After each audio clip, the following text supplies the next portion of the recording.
In this video, I'm going to be showing you some exercises that we can do to really help strengthen and rebuild the knees. So no matter what stage you're at in the rehab, you just want to be self-aware.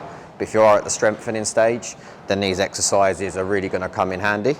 So the first one we're going to do is literally just use a step, and I'm basically just going to be really pushing through the leg that I've got on the step, up to the top, and then controlling down. So I'm focusing more on pushing through my toe and really focusing on keeping that tension all in the knee, and then controlling as I come back down from there. What we're going to be aiming for, I recommend sort of 10 to 15 controlled reps on each leg. What we don't want to do is have the step too high, because if we're not careful, when the step's up higher, we start pushing more through our glute opposed to our knee. So the second one is where we're going to be working more our tibulars, so they're known as anterior exercises. So my reference point is pushing my heels into the floor and then lifting up through the toes. The key here is to spend a little bit of time at the top of the motion, nice and high with the toes, and then control as you come down. What I recommend doing is leaning against the wall like what I'm doing here, because that allows you just to get a bit more stability and a bit more support as you go. And you can notice that I'm holding onto the wall. Really controlling them reps, couple of seconds at the top, and then coming down from there. Again, what I recommend is aiming for another 10 to 15 reps. And again, just really control, really focus on feeling that on the front of the shins. Exercise 3, we're going into our wall sit, and you'll notice that my heels are elevated. So the heel elevation basically allows me to push more through my toes. Therefore, I'm getting more tension and more focus in the knees.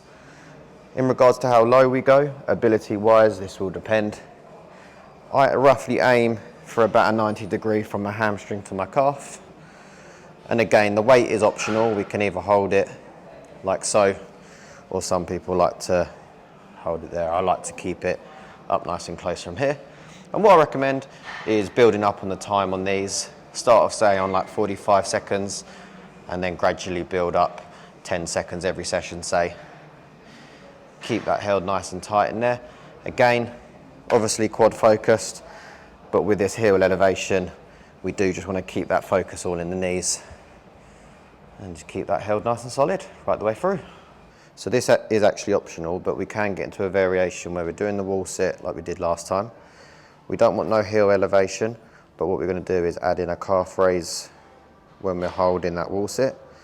This will obviously be a variation that you do once you get nice and comfortable with your wall sits.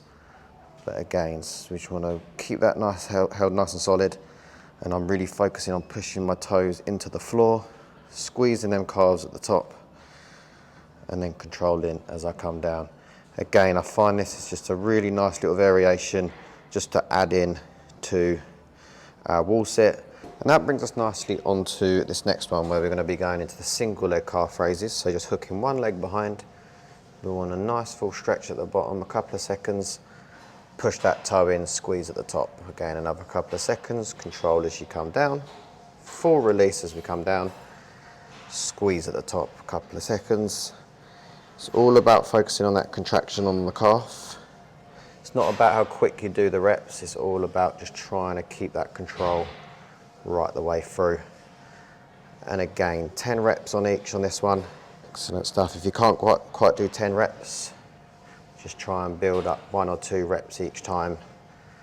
Excellent, and switch over. And this next one, we're just going to need a foam roller for. We're just going to foam roller the quad and something known as our IT bands, which will really help release any tension that we are holding around the knee. And you can notice that I can actually bring that foam roller almost right up to the knee. We don't actually want to go on the knee, but just focus up from there. And we can sort of lean a bit further forward, so we're getting a bit more on the quad as well.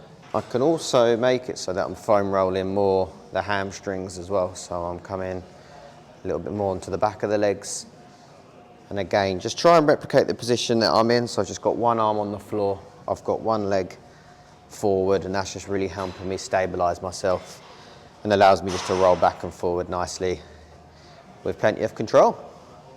And of course, do this on both legs and just experiment, just really focus. If you feel like there's some tension in a specific area, that might need a bit more attention, so just spend a bit more time there, rolling that specific area. And there we have it. Their movements will most certainly be effective if you do them consistently. I recommend, if you can, doing them roughly 2 to 3 times a week. And don't be afraid to even do a couple of rounds of the exercises that I've showed you. If you've got any questions, put them in the comments. And if you've got any video topics that you want me to cover, also feel free to comment them down below. So I'll be active in the comment section. And subscribe to my channel because I'll be doing more videos like this. And I'll see you all very soon.